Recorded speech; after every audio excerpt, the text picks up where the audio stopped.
Ladies and gentlemen, this is the moment you've all been waiting for. In this corner, weighing in at 195 pounds, he is from Long Island, New York, now hailing from Ithaca, New York. He is making his return to Earth from the hyperbolic time chamber. The challenger, Time Warp.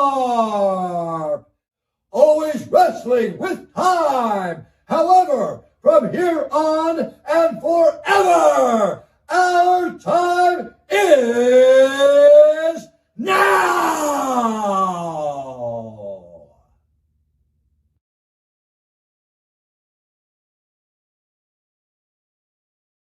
Over there, what the hell you rambling about? This guy right here, he's a douche. I'm on the other side now, bruh. This guy's a douche. Fucking. You see, on my camera feed, you're this way. You're on this side. You're not on this side. On my side, you're usually on the right. Last show, because you did your laptop, I think you were on the left and I was on the right because of the way we set it up. But I think we are golden now. Everything's gravy. You're coming in loud and clear. Come on, talk some shit. You got some shit. Are we recording right now? Oh, we're gone, bro. We're on. I was getting levels right after the first 17 trial and errors, you know. Oh, well, I needed a countdown. I needed 3, 2, 1, and we're gone. Ladies and gentlemen, boys and girls, children of all ages, tonight, Wrestling with Time proudly brings to you the Elimination Chamber results from Jeddah, Saudi Arabia. In this corner, weighing in at a 190 pounds, soaking wet with 2 red bricks, it is Tyler Wilson. And in this corner, weighing in at a remarkable 299 pounds, RoadStar Rhoden. Welcome to Wrestling with Time. Episode 14. Also, going to make a big announcement on the show. Everybody make my Bruce Buffer impression. I could do maybe a how you say AEW Justin Roberts impression. I could do one of those too. Got a big announcement that we discussed earlier. Just for the people watching right now, we are going to be branching off. For so long, it might have caused some confusion for people saying, you know, Our Time Is Now, episode 33, and Wrestling with Time, number 14, 13, 12. It was confusing me for a while too, as we know. So you could still get the same feed online. The Our Time Is Now and the Wrestling with Times will still be part of the same feed online. It will have its own separate playlist on YouTube and other streaming sites. Whether it's a Rumble account or Odyssey or anywhere else you may find the podcast, all those links will be below. But as of now, Wrestling with Time is its own entity. So you could look for the Wrestling with Time logo, the wrestling tree, and the hourglass, and that will show you that it's a Wrestling with Time episode. But yeah, just clear that up, clear the air. It's all going to be found in the same place. So this way you still got the arts for Our Time, and then we got the Wrestling with Time, you know, doing its own thing. But we're making way around here. 3 separate shows. Anything it's you need a to lot add? to do. Need your help. Yeah, anything you need to add, bro? We could jump into a sponsor right quick. You could hit them with a nice little sponsor with those links below. Open up the show Today's like that. sponsor is brought to you in part by Dr. SQUATCH Soap. Now, me, as a regular person who does wrestling, or actually is retired from professional wrestling and has done construction work, let me tell you, being a guy outside in the hot day, even when it's nice out, you just sweat and you stink. The best way to get that stuff off of you is Dr. SQUATCH Soap. And if you don't believe me, here's Dr. Fauci to let you know. Hey, everyone, Dr. Fauci, I want to let you know Go down there, get your 15, 20, whatever percent off using the link down below and get yourself Dr. Squatch soap. I'm 80 years old. I like to have a heavy grit, so I'm able to make sure I'm still alive. So I take the heavy grit and I really rub it in there to get myself clean. But I like to make sure I'm alive because I'm 80. So anyway, besides that, Dr. Squatch soap, make yourself smell like a fresh Niagara Fall. Maybe you're at the beach and you want some rum. Or if you want to smell like you're from the Pine Barrens here in Long Island, get yourself some pine tar.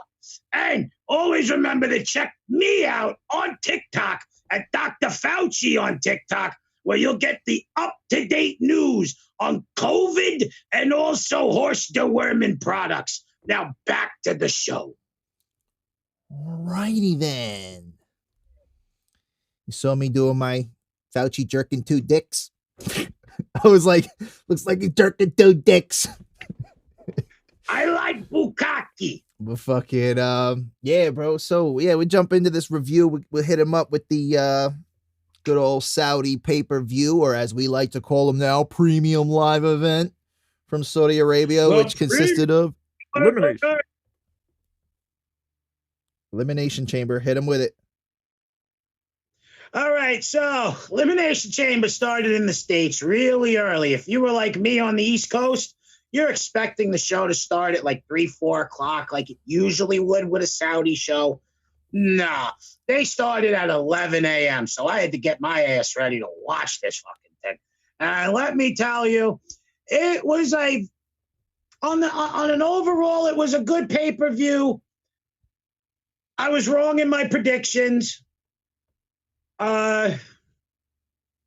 And I was just wrong in general on this pay-per-view because I had a lot of hope going in that WWE wasn't going to do title versus title at Mania, and now we're going to get title versus fucking title. And I'm pretty sure I mentioned that a while back. I said, imagine they're going to try to unify the title or become another undisputed champion. I think I said like a couple episodes back, and you were like, not a chance. And then I was like, motherfuckers. I really didn't see it happening, only for the fact that it just didn't. It wouldn't have made any sense because now you're going to have a dual champion. Well, it looked like they were trying to work around that angle, like that time when Roman Reigns got COVID too, though, and they tried to like work around that angle, and because they were trying to avoid the champion versus champion, but then it came back full circle. So Seth Rollins was seen walking out of the Elimination Chamber the other day. Video of one of the Saudi crowd people posted it online that he was very pissed off with the way how the match went. As soon as he got eliminated, he just got right up and walked right out, and he was very pissed. Yeah. So yeah, it was like annihilation as usual by Brock. He's one of the first ones eliminated. So it. What's up, yo? Austin Theory, though, that was kind of funny how they had him like running from Brock. Austin like, Brock, please. Got the push of a lifetime. For somebody who's working with Vince McMahon, I saw him getting a big push. I didn't think it was going to be that fucking big to where that he would stand toe-to-toe with fucking Brock Lesnar. All right? The best part of the match was when Austin Theory low-blowed Brock Lesnar, and Brock Lesnar sold that perfectly. Yeah. Lesnar sold it mint. Austin Theory even looked up, and he's like, did I just fucking pin Brock in the dick? Yeah. It's funny because his face was just like, oh, what did I just do? Well, Freddie was here, and Freddie's laughing too because I don't know when the last time he watched wrestling, but he just happened to show up that day, like right at the during the pay-per-view, like 12:30, 1 o'clock, some point in there, and we watched that part, and he's like, yo, he's laughing. I was like, oh, you don't know Brock, like you don't know Mountain Man Brock yet. Like I love Brock now. Brock is great. Mountain Man Brock Lesnar. You saw him like he was holding himself like right there in the ring, and then he sat up and laughed like a minute, and it was almost like, you motherfucker, like you don't realize how dead you are. Yeah, that's exactly what I was. I was all fucking up in arms. But let's go over this pay-per-view. We got the first match is the pre-show. We got Rey Mysterio with Dominic in the corner versus The Miz. Mm-hmm. Now, when Rey and Dominic were coming down the ring, Dominic had a towel in his hand. As the white flag, as you will. So I was thinking, are they really going to break up Dominic and Ray and finally execute that plan for WrestleMania? No. That'll be down the line, though. You know they're gonna have a daddy Ray, versus son match, right? WWE loves the Ray family shit. Is a pretty 50-50 all match until it got up to where that the Miz was getting pretty pissed off with Dominic being on the outside. So the Miz goes and grabs a steel chair. Dominic rips it out of his hand. Mysterio's dealing with the referee. And then fucking the Miz is like doing this on the fucking ring end, on the ring apron. And then he looks at the referees while he's distracted and he bumps himself into the steel steps. And Dominic's got the steel chair in his hand and he's going, ah. And then the ref's looking at Dominic with the chair, and I was like, yo, screw job.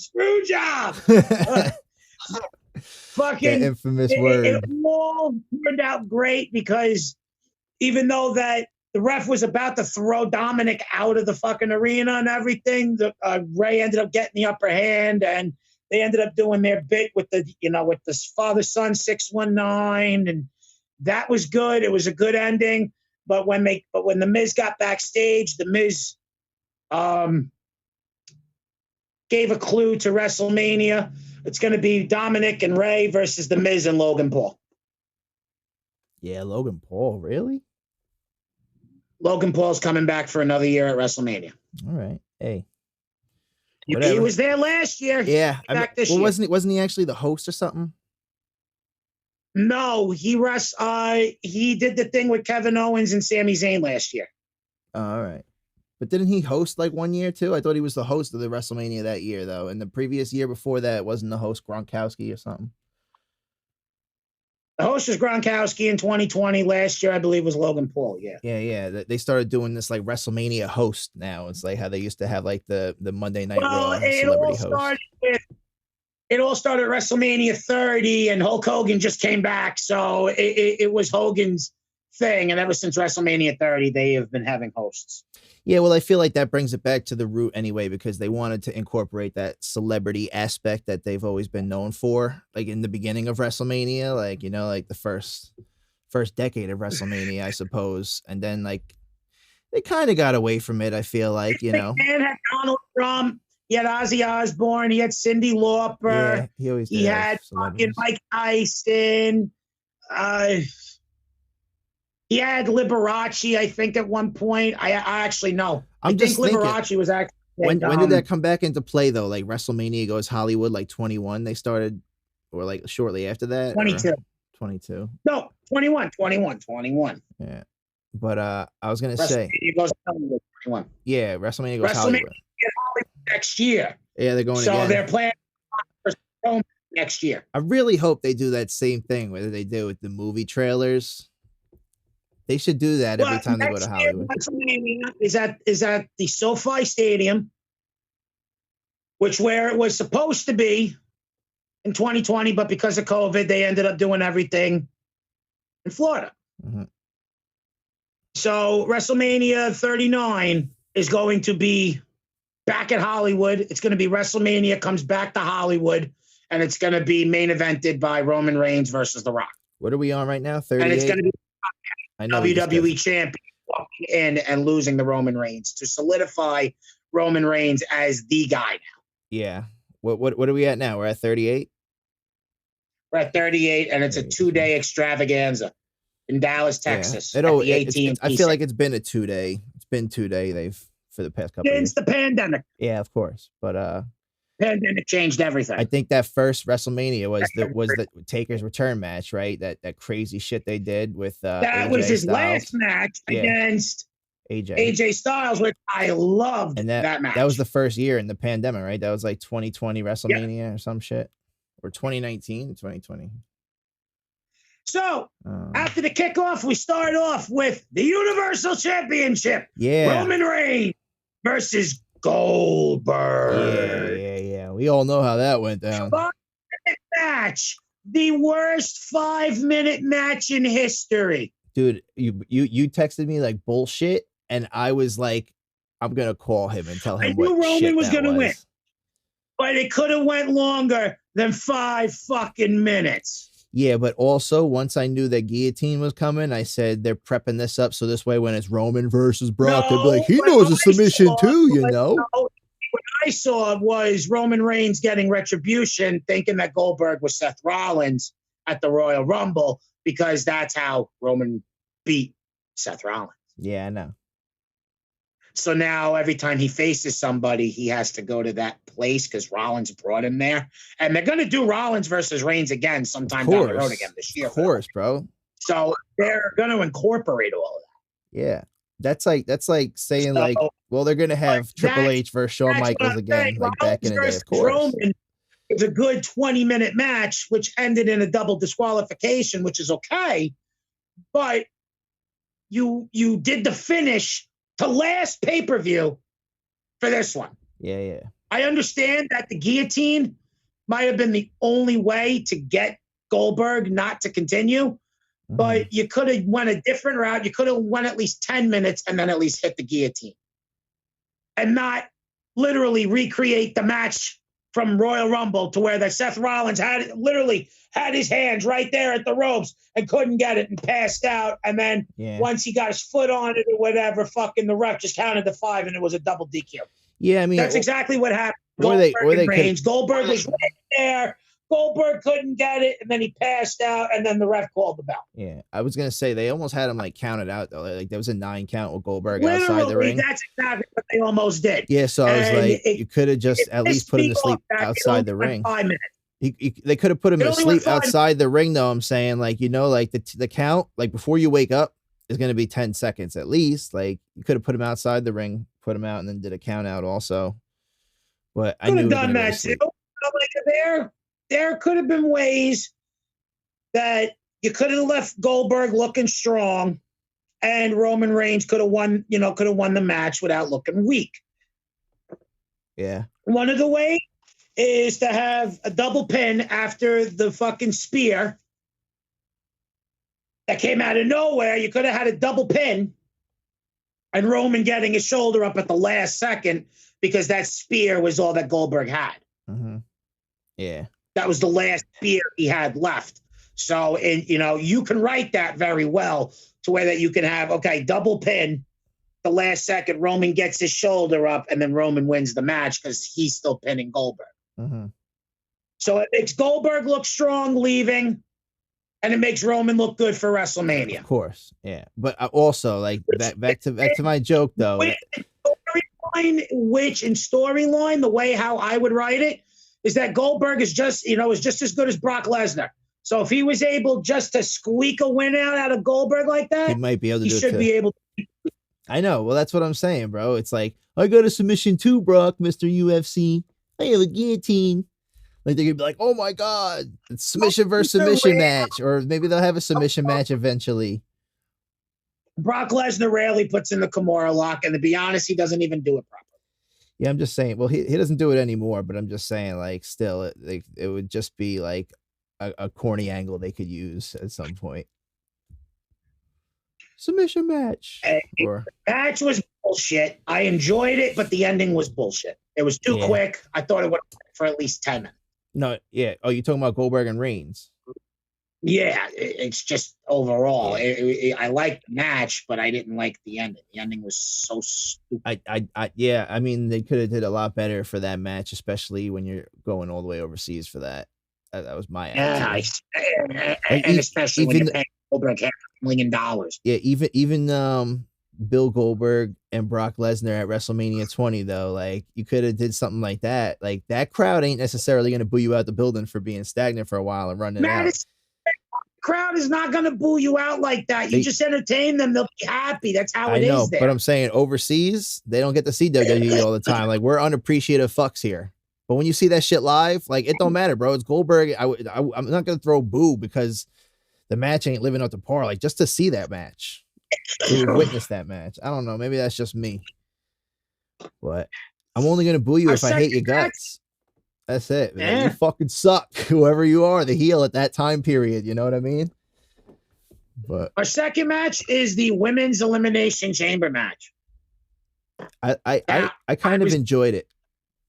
I really enjoyed this match. This match to me, And was better than the men. Bianca Belair did exactly what I thought she was going to do. Well, Bianca Belair to go to WrestleMania has been written down since November. That has been their plan since November. Well, she already had her Vince WrestleMania McMahon- moment, but she didn't have it with a crowd. McMahon right now Vince right now has a problem. He doesn't have WrestleMania all set up. This is the one year where WrestleMania is not fully planned out to where everything goes the way it is. Mm-hmm. To where that the past couple of years, yeah, he's been able to work around everything.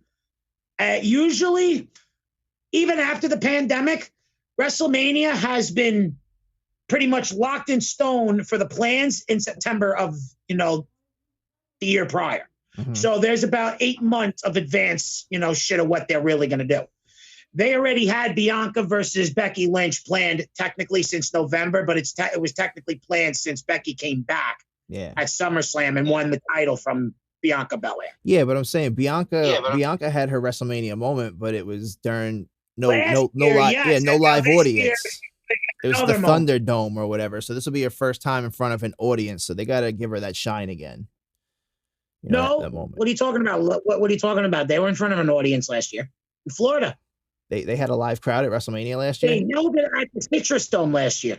They held it at the where? The Citrus Dome. Ah.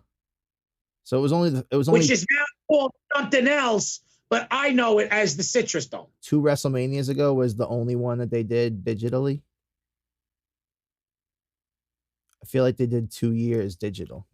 2020 was digitally. Last year was the return to live crowds, and they only did it in Florida last year.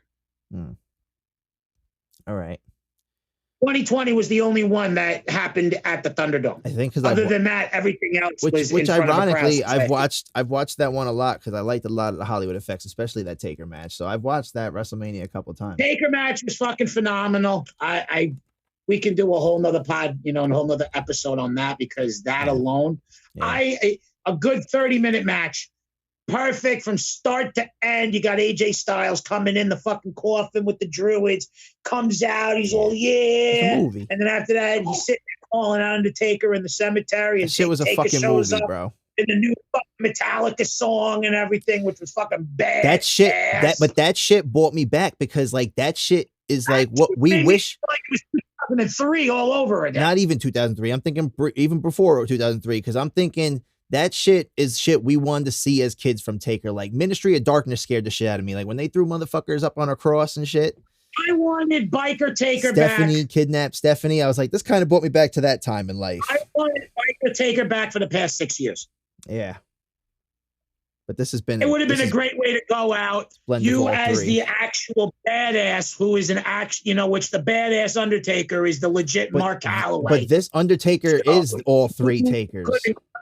That into a whole character for him to retire. Yeah, for sure. And go out on that gimmick, even though that he'll still have the Holy Trinity, as he called it, the powers of the old, the powers of the new, and the powers of this current. It's you're messing with the Phenom, you're messing with the badass, then you're messing with Mark himself. Mm-hmm. That's the Holy Trinity. Yeah. That's the dead man that'll make you a dead man. Oh, yeah. Oh, yeah. Fuck yeah. But going back to this chamber match. I know we're getting we got a couple of Alexa Bliss returned. Yeah, Liz she's Morgan, back I thought could have had a chance too. Alexa Bliss, the Fiend version, mm-hmm. which I think is stupid. They should have brought her back as Twisted Bliss. Yeah. Just me saying. We had fucking Liv Morgan come out to a Britney Spears 1999 fucking attire, which was great. Yeah. When Liv Morgan came out on the stage, I'm looking and I was like, yo, you can't do that. Britney Spears is going to fucking sue the WWE right now because she looked exactly like Britney in that music video where she wears that red latex suit. She had the hair, the fucking suit, everything was exact. Yeah. Yo, and I thought she was gonna win because the announcers said like Liv Morgan has been in this match a couple of times or something like that, and they said if she don't take it now, she might never win an Elimination Chamber or some shit like that. And I said, what? She's still young, bro. What the hell are you talking about? Got time. Alexa Bliss is the first ever Elimination Chamber match winner for the women's. Yeah. Yeah. So you see, well, this is only like the third. Is this because she had the experience and she was returning. Well, what is this? I knew that third or fourth because women's. I knew that Bianca Belair was going to win the match. Yeah, I had a feeling too. But I wanted you see, now the week before WWE said they were pulling a swerve on the fans. Mm-hmm. And I thought the swerve was going to be either two things. Either Alexa Bliss is going to win the Elimination Chamber and face Becky Lynch at WrestleMania, or Cody Rhodes was going to be at Elimination Chamber. Now, Cody Rhodes has been seen at WWE Performance Center as of yesterday. All right. He is taping vignettes. He could be debuting as early as tonight. Yeah, Monday night. Make sure you watch it. Or he could be debuting at WrestleMania. Now, right now, talks are that Cody could be debuting in 2 weeks, which would give a month build up for a Mania match, which would be great. Mm-hmm. Or he debuts tonight and he has to end. We may not get the title versus title match. Yeah. Because of what the reports are coming from Dave Meltzer and Sean and Sean Ross Rapp and everybody else, he's going to get the biggest push that he's ever gotten in the WWE, which means he is going to be winning a major championship, and it's going to be either the Universal or the WWE, which means that WWE does not plan on having both titles together long. Yeah. So you're thinking they're going to put the belt on him pretty early on, huh? You're that confident? Oh, very early on, because the report is that Tony Khan could not give him the money he wanted. Vince McMahon, and like I said on the last episode, Vince has been talking. WWE and Cody Rhodes have been talking to each other since December 31st when Cody's contract expired, because Cody didn't have a non-compete clause. Yeah. So automatically WWE was like, "Oh, your contract ended. Let's start talking."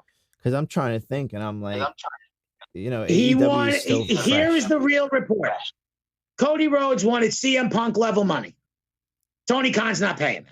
At least not right now. Not at least till he gets another television deal and everything is set in stone for the next 6-7 years. Yeah. So Vince technically said, give you the push of a lifetime, and we'll actually let you have your creative feelings because we've seen what you did over there. Mm-hmm. Guess what? Hey, Vince McMahon probably shelled out $10 million a year for fucking Cody Rhodes, and it would be worth it because WWE just made $1.3 billion. Yeah, and I mean, like, they're rolling in the money. He's got the American Nightmare in his corner, then, for sure. Like the son of Dusty, bro. It's just so. In all actuality, we could be seeing Cody Rhodes tonight, February 21st, 2022. This video may go up in paid, and it may already happen. Where do you leave Dustin then? You think you see him staying with AEW? Dustin is in Impact. He's doing his thing, and right now, I thought he's at AEW. When did he go to Impact? He's been wrestling for them.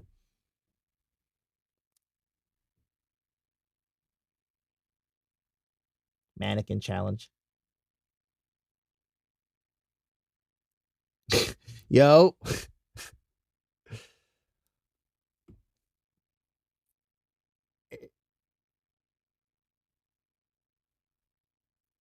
I have my glasses. Where the fuck did you go, bro? Hold on. Gonna nail this. Oh, ended.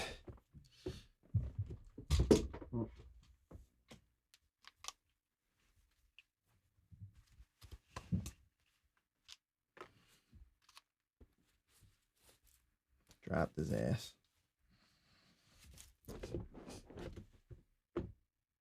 Couldn't find my other glasses. I don't know.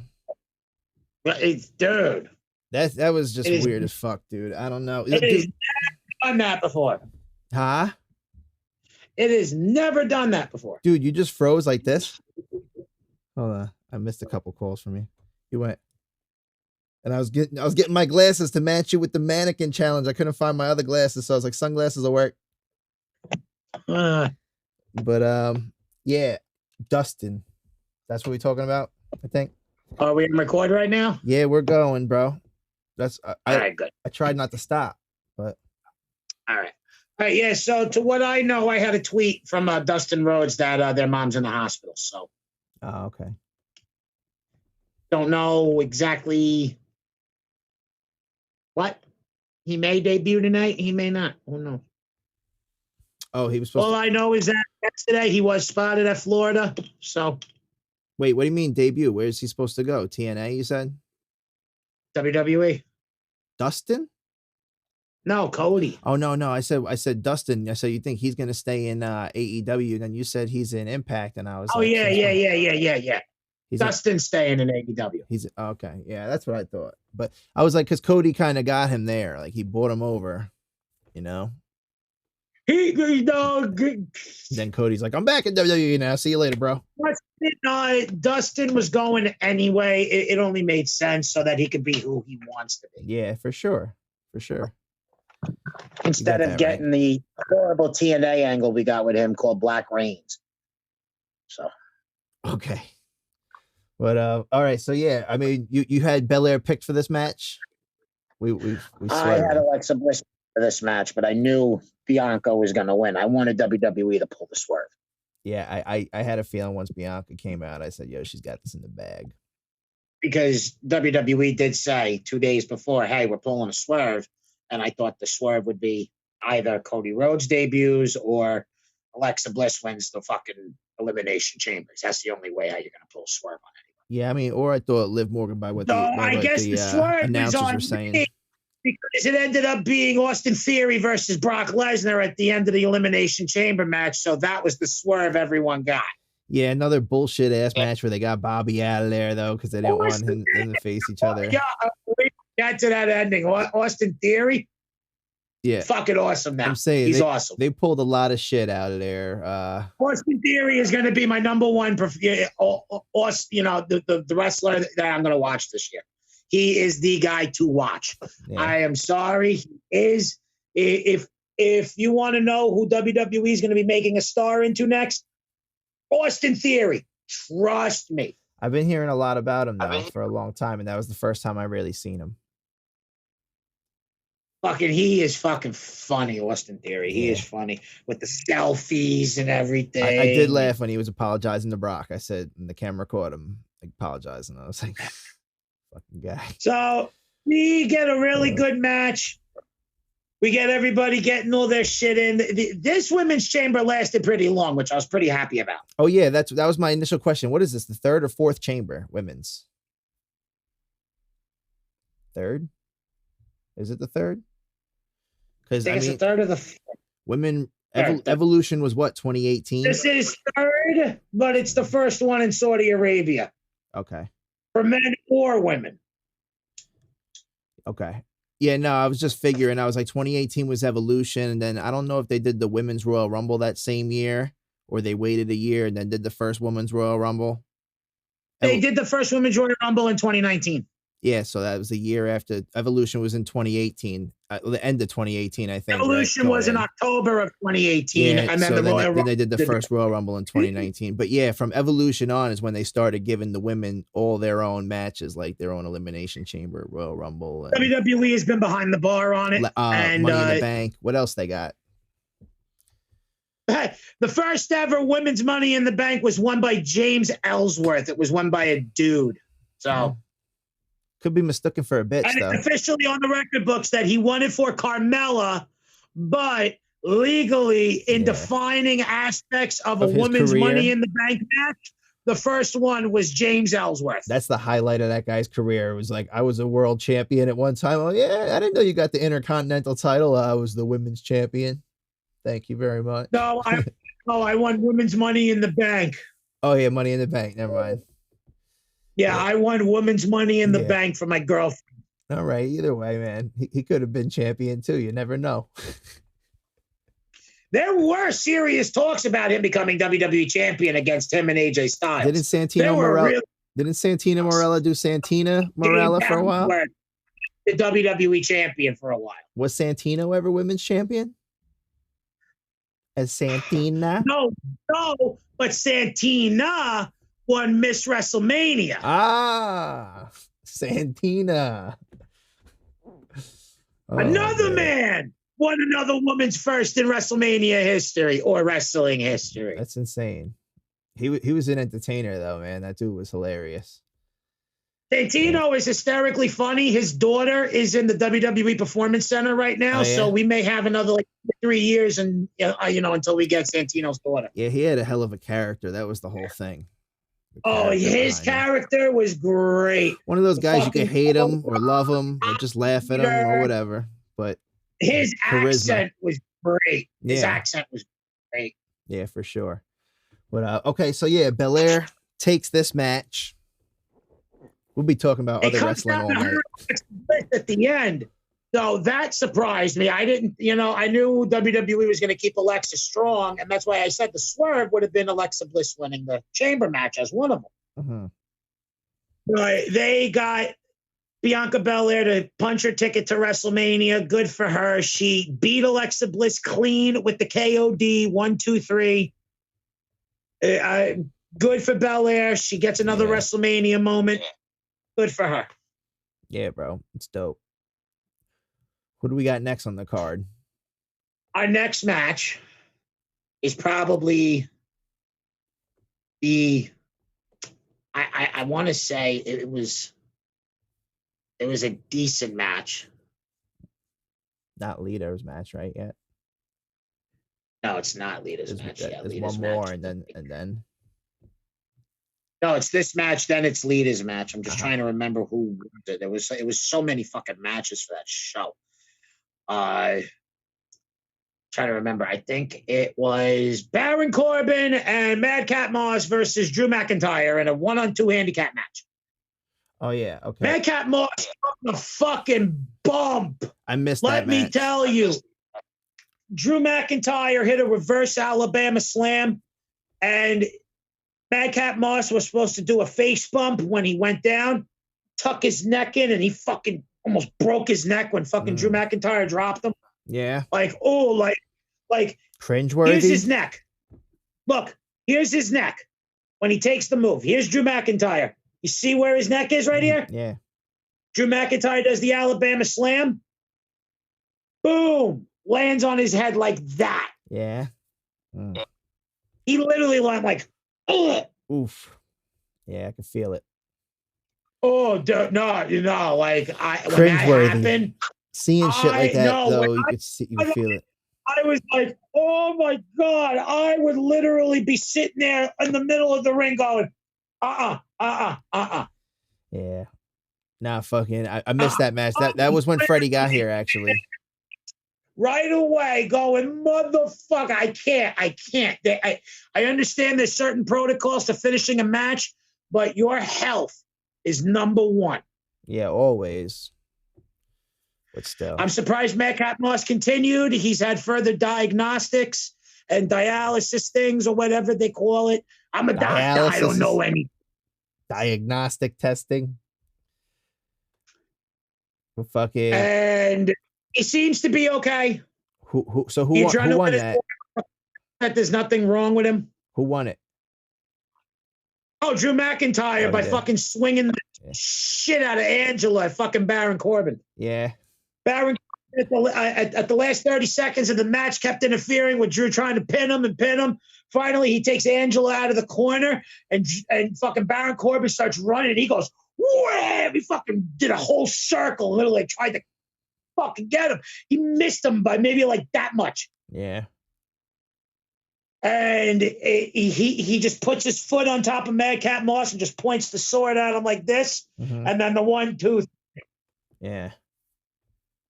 Oh, dude, that crazy match after Madcap Moss almost paralyzed himself. Yeah. Cringe. Yeah, I missed that match. And then the next match, I'm pretty sure we were in the kitchen talking. And then, the next match is Lita versus Becky Lynch. Lita versus Becky. A good 20 minutes. It was good. And this match was great. Yeah, when Lita did the twist of fate and then she set up for the moonsault, I said she's gonna move, and then she landed. And I said, "Oh, dope." Yeah, a fucking great fucking night match. She looked great. WWE is very, very happy with her performance and the crowd reaction she got. So she may be coming back for more. Freddie's like, "Holy shit, is that Lita?" I was like, "Yeah, bro, Lita's back for one night, one night stand, one night stand with Lita." Where's Edge at? Oh. Somebody call up Edge. Hey, Edge. No, we got Lita here for a one night stand. Somebody call Juventud Guerrera. He would know. Is he hitting that right now? Juventud Guerrera was the first guy that she ever started fucking in the industry. And then she moved her way up to Matt Hardy. S.A. Rios was next? Or was Juvi? It was Juventud Guerrera, S.A. Rios, Matt Hardy, Edge, CM Punk. She was just smashing Punk because they were like in the same genre together. It's like, hey, we like the same shit. I don't even think so. I don't. Well, Edge is like a rock star too. CM Punk, and as far as what I know, she's either got a boyfriend right now or she's single. I know she's focusing on her music career. And she does a lot. She does a lot of like animal help, like PETA. She does that too, but she also has her own personal music band. Yeah. Punk pop band or something. I think it's kind of like a heavy metal, like rock and roll thing. I'm not sure. Going by her style, it would be the like heavy metal of Punk. Yeah, for sure. But it was good. It was good to see her back. You saw she got upset though. Kind of like Jeff Hardy's music. It makes no fucking sense. It sounds like fucking country blues, which is like I didn't even know he was in a mixed band. in with like weird house music. It's weird. His music's weird. He's in a band. He's in a group. Yeah. His TNA theme, another me, was done by his band, and that's Jeff Hardy singing the vocals to it. That's crazy. Haroxy Wygen. I don't know why like they don't make it a little bit bigger, considering they're like worldwide icons and shit. Like WWE superstars are some of the biggest, well-known people in the world. I feel like worldwide because they're not. Yeah, but in the world standard, they're still considered WWE the stephead. They're still considered the redhead stepchilds of wrestling. Who, WWE? Yeah, but I'm saying like people like go crazy over superstars. I'm surprised their musics and their band aren't like I didn't even know Jeff Hardy even did music. I didn't even know who else did you say had a band? Lita. I didn't know Lita that. had a band. Like the only person I know that has a band is Jericho. Most successful Lita does. Wrestler Jeff Hardy with a does. The most successful with a band and a wrestler, baby. I could probably think of somebody else, but other than that, everybody else has got their own ventures. But we got Becky Lynch versus Lita. Becky won, obviously, but Becky actually Lita was feeling emotional. You saw Lita feeling kind of emotional after that loss, but hey, Lita did fucking awesome in that match. Yeah, I think it was just like holy shit, like to do this again, tears, like it felt good. It was a feel good moment. Even though she lost, it was probably like I lost, but it's like this fucking feels awesome all over again. I remember why I love this. Yeah.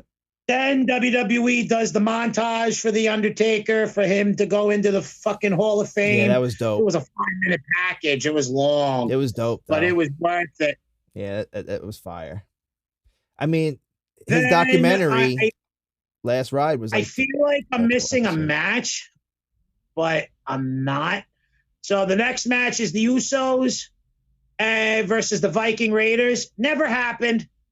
It wasn't because of time restraints or anything like that. The original plan was for the Viking Raiders to come down to the ring, and then the Usos jump them and fucking beat the crap out of them so that, they can't have a match and everything. And then that'll probably take place on SmackDown or something. And then we get the elimination. Oh, no. I'm sorry. There was so many matches that night. We also had Ronda Rousey Oh, yeah. And Naomi versus Charlotte Flair and Sonya Deville with Ronda Rousey's one hand tied behind her back. Yeah, and she came out in her judo gi. That was pretty dope, though. Yeah, the same gi she won at the Beijing Olympics in 08. Mm-hmm. It was pretty fire. I thought that was pretty cool. Yeah, and you know, Charlotte was like, I don't want no part of that shit. Fuck this shit. Fuck this shit. And I'm out. Ronda and Naomi got the win, which was really cool. Naomi's going to get her WrestleMania moment because they're going to do Sonya Deville versus Naomi at WrestleMania for the actual blow-off match to be done, which would be 8 months of build-up because this has been building up since June of last year. Yeah, cool. So this will be good to end that feud and start fresh with somebody else. It advances Ronda and Charlotte for their match at WrestleMania. It makes Ronda look strong, and it makes Charlotte Flair look pretty strong too. So, because Charlotte wasn't the one who was beaten, Sonya was.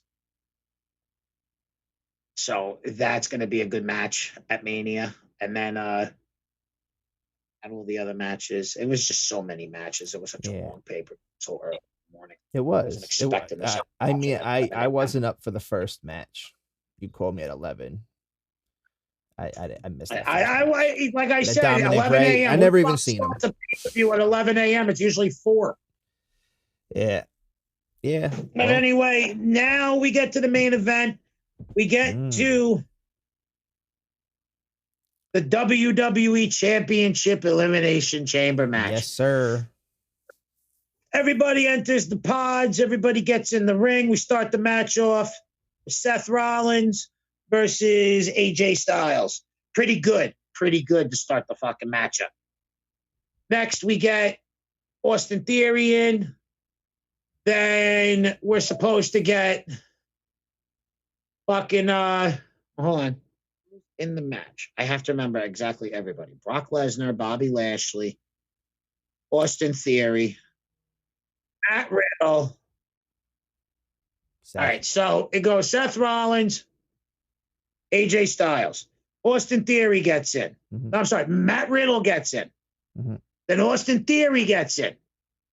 And then Seth Rollins, I think, is going to end up having the worst name in professional wrestling when it comes to power bombs because he's hurting everybody with this fucking buckle bomb.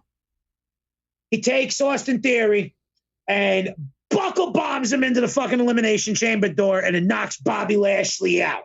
Mm-hmm. To where Lashley did suffer a shoulder injury against Brock Lesnar at the Royal Rumble, so he's going to be out for 4 months. So it was a way to write him out.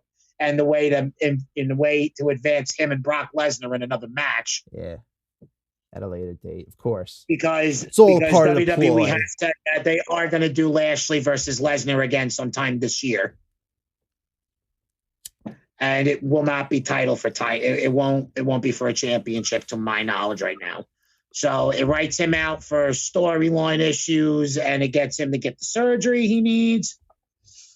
And when Bobby Lashley's pod is chosen to be open release, Bobby to come in, Brock Lesnar gets pissed, and Brock Lesnar went off script. This was reported. Vince was happy that he went off script, apparently. Yeah. Because it filled in the filler of Bobby not being in there. Yeah, of course. Bobby's chamber gets opened. Nobody's in it. Brock Lesnar throws a hissy and fucking just boom, kicks the fucking Elimination Chamber open and enters the match. And he starts kicking everybody's ass. Brock Lesnar eliminates Seth Rollins, number 1. Eliminates AJ Styles. Eliminates Matt Riddle. Now it's up to him and Austin Theory. Mm-hmm. Austin Theory starts running around the ring. Brock Lesnar's laughing at him. And then finally, at one point, Brock Lesnar's got him pinned. He's got him on the ground, and Austin Theory goes, boom! And Brock just goes, fucking just drops. Lesnar's literally in pain. Mm-hmm. And Austin Theory just looks at the camera. He's like, what the fuck did I just do? Yeah. He tries to pin him. He can't get the pin. He goes for his fucking thing off the top rope. He still can't get the pin. And then Brock Lesnar gets up laughing and goes, you're done. Yeah. He starts kicking the shit out of You him, and then motherfucker. Austin Theory climbs the cage. Brock Lesnar gets him at the fucking top of the pod and just F5s him off the pod onto the fucking chain floor below. Oh. Yeah, boy. Oh. Once that happened, I knew Brock Lesnar won the match. I was like, there's no way Austin Theory, there's no way Vince is going to write Austin Theory kicks out of that. There's no way. Nah, not a chance. You know what? Even when he threw him back in the ring, like, I think Brock was like, do I give him another one or do I just pin him? Like, I think the crowd wanted one more. I know I wanted one more. I was like, is he going to give this kid one more F5 and seal the deal? But no, he was just like, it looked like he contemplated it a minute. Like, I think that was a good pop. Definitely contemplated giving him another F5. Let me end on that note. High note. 1, 2, 3, you know. He sat there, he pins him, and then when he's done pinning him, he grabs him by his hair and he does the thing with the phone with no phone in his hand. He's going, yeah, bro, yeah. And then fucking tosses him down, takes the belt, makes the referee raise his hand properly and everything. It was fucking great. Yeah. I didn't like the ending of that match. I called bullshit at that match too, because I don't want title versus title. Yeah, but overall, I wanted Seth Rollins to win the fucking Royal. I wanted Seth Rollins to win it because it would advance the storyline for him and Matt Riddle, because him and Matt Riddle had a thing going on, and they could have explored that all the way to WrestleMania, to where that Matt Riddle could have became your WWE champion. Yeah. Freddie watching it, he's like, yo, this motherfucker barefoot? I was like, yes, sir. Yo, Matt Riddle is a stoner. Yeah, I'm sure. He's like an RVD, dude. He's an RVD, man. Modern day beef. But yeah, that was your main event. Me and Randy. Yeah, Freddie, when he heard him say he's channeling his tag team partner, Randy Orton, right now, Freddie's like, him and Randy Orton are tag team partners? I was like, yeah, it's RK bro. RK bro. But, you know, it's pretty dope, bro. That's how Elimination Chamber ended. Brock Lesnar winning. Brock Lesnar walking out of the Elimination Chamber, having fun with the fans and everything. Yeah. It was good. No, I didn't like the ending that Lesnar won, but it was a match that Brock Lesnar's first Elimination Chamber match, number one. Honestly, overall, I think it could have been a lot better, bro. There was a lot of bullshit going on. They were pulling a lot of bullshit ass tricks. 8th man in WWE history to win a Rumble more than once. He's also a 10-time WWE champion. Mm-hmm. He is his first time ever in the Elimination Chamber, and he won. It's not his first Elimination Chamber. Yes, it is. He was never in Elimination Chamber back in the day. Never. Back then, the Elimination Chamber was Raw exclusive when he was still around, when the brand split means something. SmackDown had Armageddon, which had Hell in the Cell. He's been in a cell, yeah. Brock Lesnar's been in the cell. He's never been in an Elimination Chamber. Yeah. When the Elimination Chamber came out, Brock just debuted. The brand split just happened. He was exclusive on SmackDown. But he challenged The Rock for the WWE title because at that time, there was only one WWE championship. They didn't bring the World Heavyweight title back until 2004. I feel like I've played SmackDown versus Raw or... Came back, Brock Lesnar was already in a program with Bill Goldberg at WrestleMania 20. That's when the World Heavyweight title came back, pretty much. I was going to say, I feel like I either was playing way too much. I was going to say SmackDown versus Raw, but apparently it's before that. Here Comes the Pain.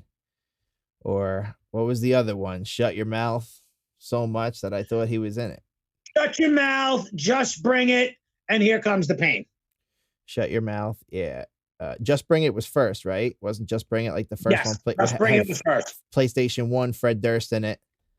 You could unlock Fred Durst as an unlockable character. Just Bring It, and then Shut Your Mouth. Yeah, Shut Your Mouth. And then Here Comes the Pain was after Shut Your Mouth. And then Here Comes the Pain, which was exclusive. Brock Lesnar, he was on the cover. That was 2003. The shit was fire. I like Shut Your Mouth because Lesnar won the WWE title against Kurt Angle at WrestleMania 19. That was also the same year he won his first Royal Rumble and eliminated The Undertaker to do it.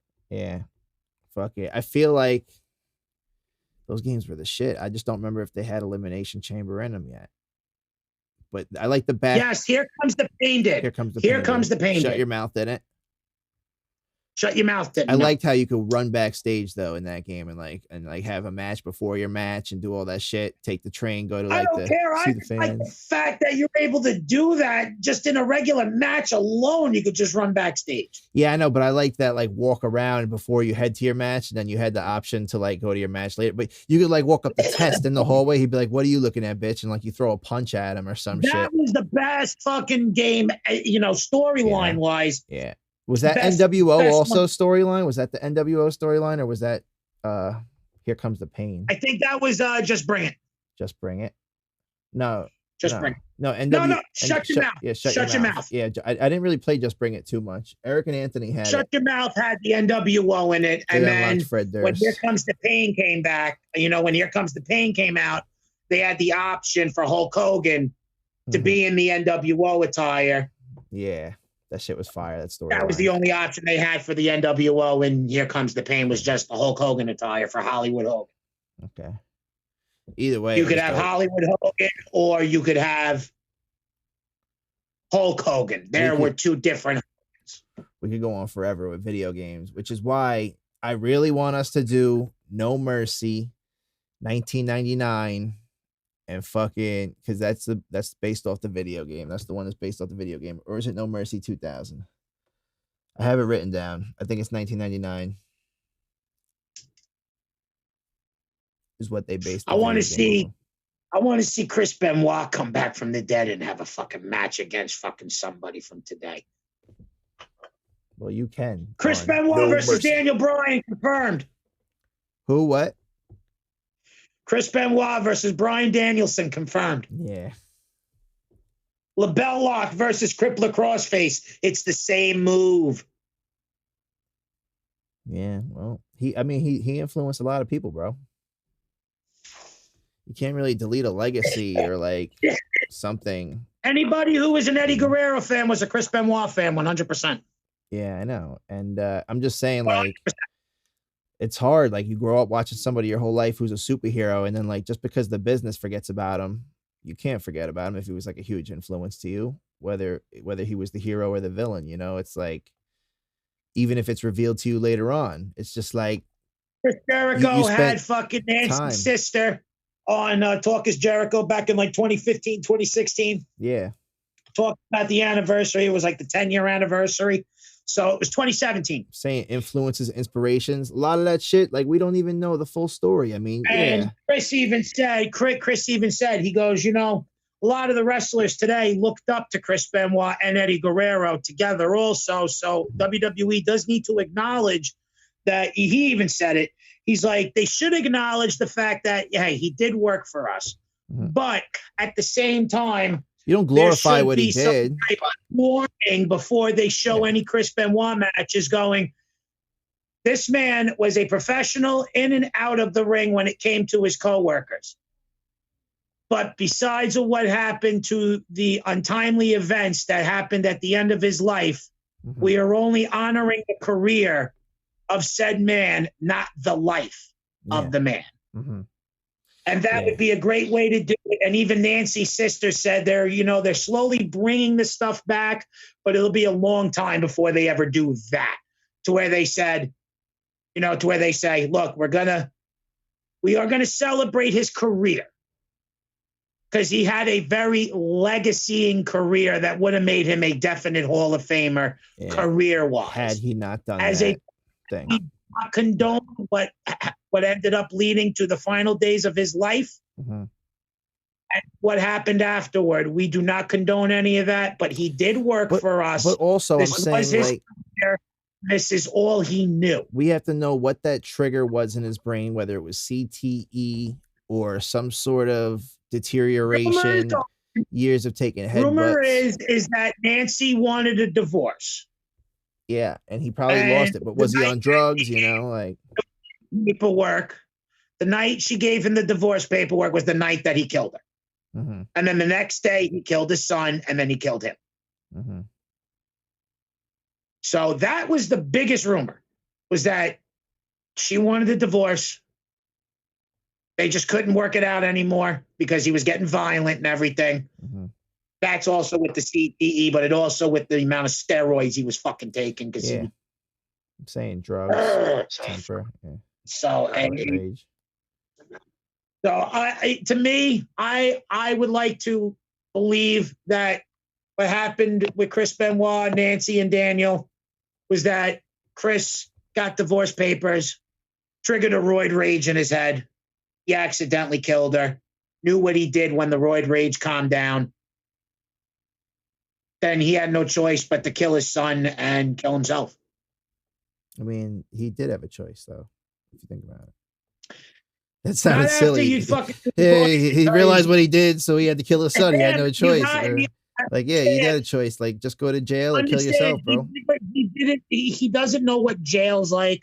Yeah. He didn't know what any of the stuff is because he was technically a very good person. I know it's still a choice, though. It's still a choice, though. You know, if the real story is real and it wasn't like some conspiracy or setup or inside job or CIA according to what Nancy's sister said, Daniel died by somebody putting Xanax in his water.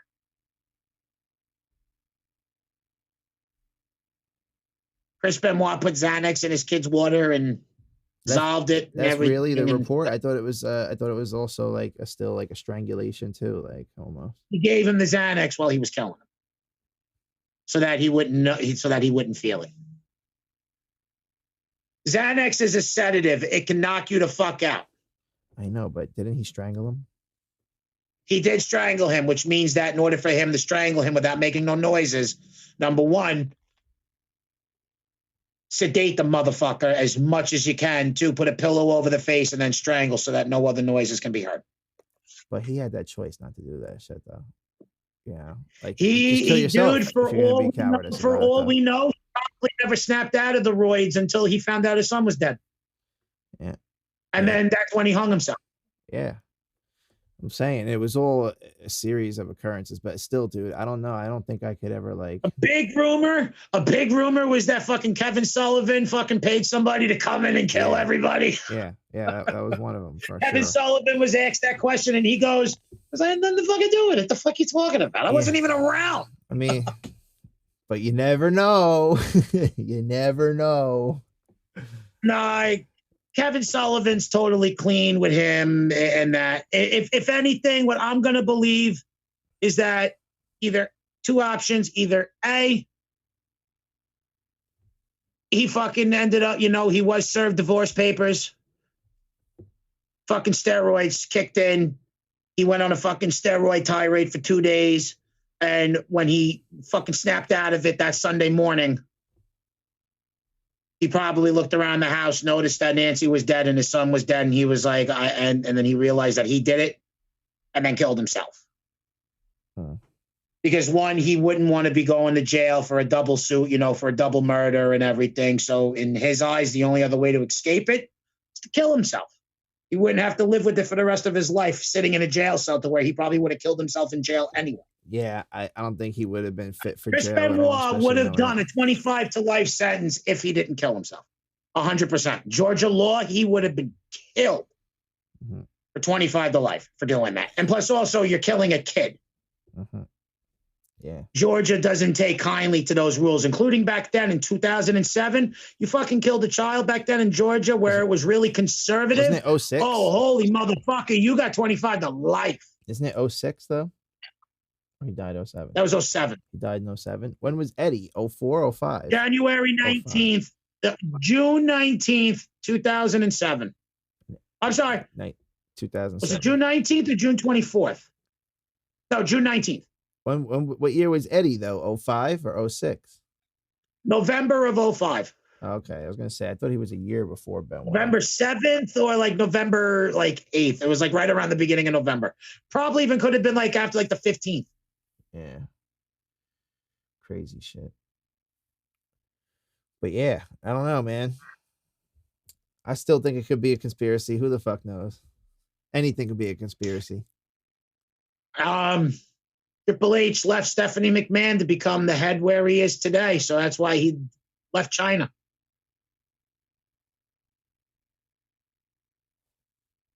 That's why China killed herself. Really? You think so? I wouldn't know more. You think that's the case, huh?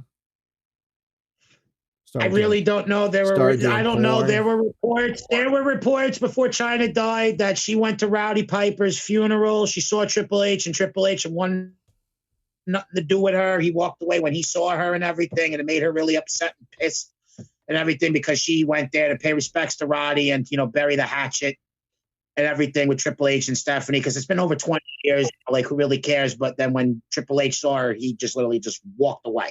Mm-hmm. But yeah, they were dating in real life, huh?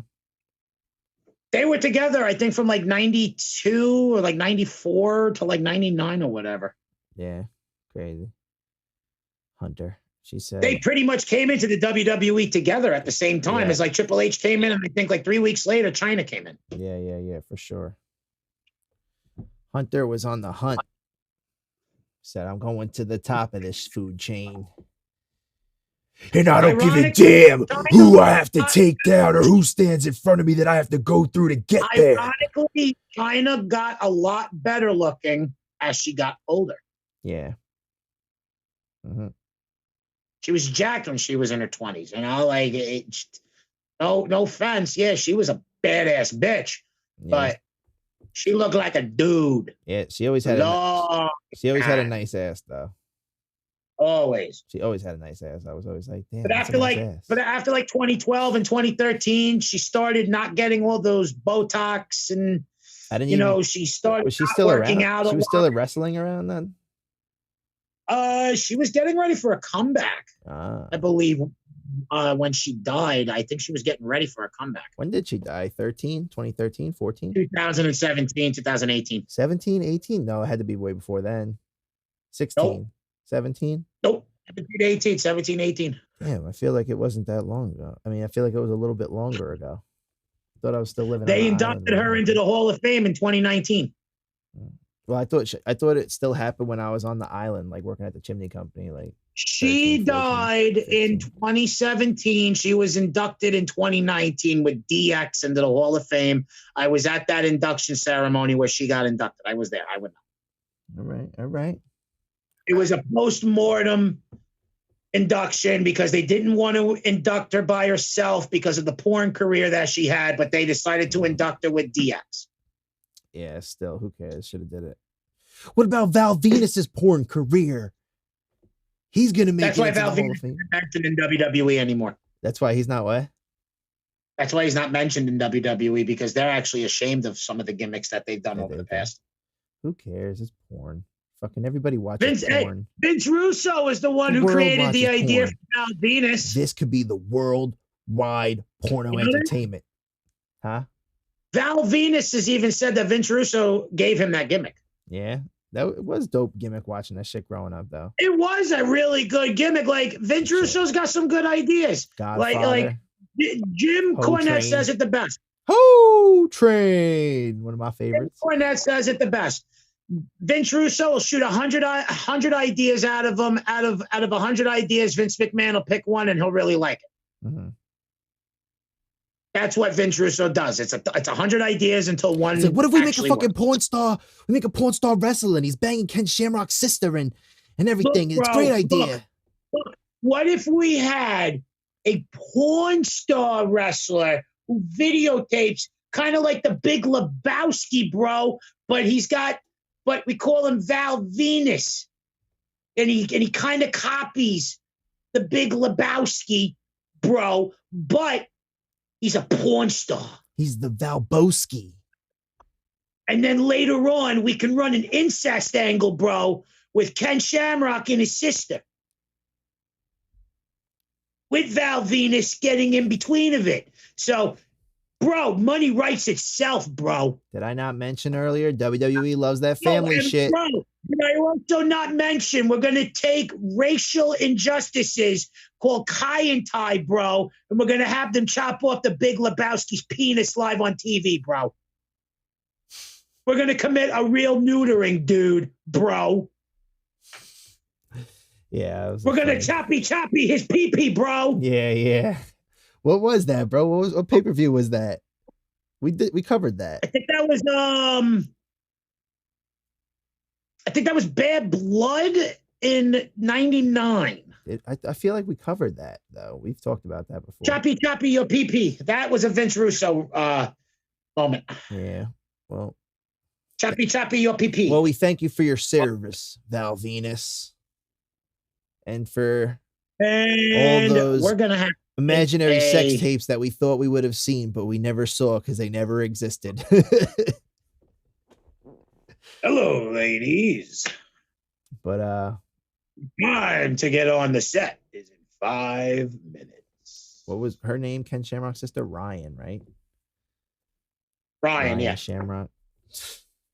But anyway, but back to that, WWE, like we said earlier, loves the family shit. So we are going to be able to see back to the Elimination Chamber, Rey Mysterio versus Dominic Mysterio at some point in some sort of grudge match. Oh, some point. In some sort of Daddy, you never really loved me match. Oh, The Miz brought up an old match from the past. Or they right before Saudi Arabia, he looks at Dominic while he's talking to Ray, and he goes, "You know, your poppy. Is Eddie really your father?" Yeah, I know they're gonna bring that angle back too. Probably showing that footage because Dominic doesn't look like confused. Ray. He's so tall, this, that, and everything. They'll bring that it's footage like, well, back. wait a minute, wait a minute. He's the same height as Eddie. Yeah, I know. You're Eddie's son. You're not Ray's son. I know he's so much bigger than his dad. He has Eddie's build. Yeah. He has Eddie Guerrero's build, his height, everything. It's weird. They're going to bring that footage in there and they're going to be like confusing him. His son is 5'8". There is a big difference when you see them standing to each other. Yeah. No, yeah, dude. I know. Ray is like 5'2", 5'3". He's fucking almost like 5'9". Probably 6 foot.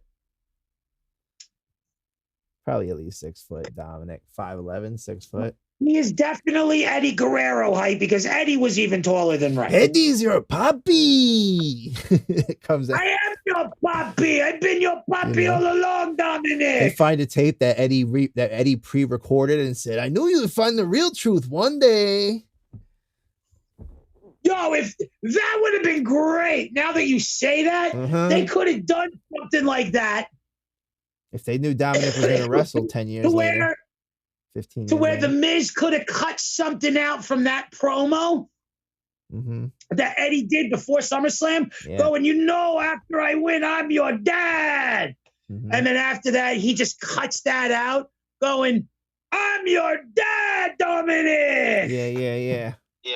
That would have pissed Ray off even more than what he did on Monday night. It would have made so much more sense to do it that way now that you said it. Yeah, I didn't even watch it. I got to watch it. Go back and watch it. But what time are they on tonight? 8 o'clock? 8 o'clock.